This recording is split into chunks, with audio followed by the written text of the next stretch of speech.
Známe moc dobře. To je ta, který svěří všechno a pak to s ní stejně nejde. Pomlouvat je za tvými zády. S tou by se fakt kamera jít neměla. Nebav se s ní, protože tě manipulovala. Kdybych vás to zajímalo, já ji znala, taky vydírala mě a vše mi brala já. Teď jen závidí, všech šumí a jak se bavíme a že sebe máme.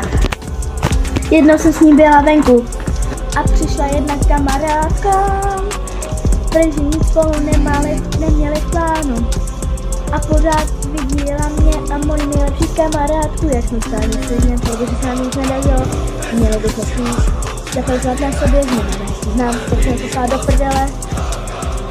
Říkala mi, že má první známku, říkala jí, že má první známku.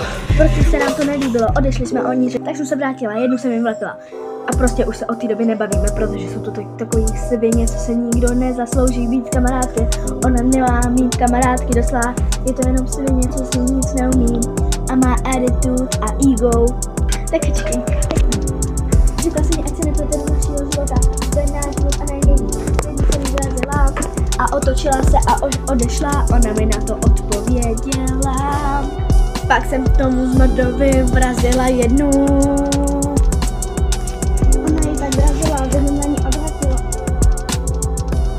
Ale to vše skončilo, teď jí karma vrací to, co měla.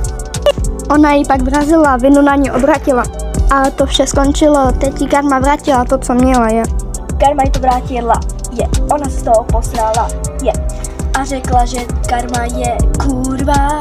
A teď nás prosí o odpuštění a my ne. Podrazila si nás jednou, uděláš to znovu,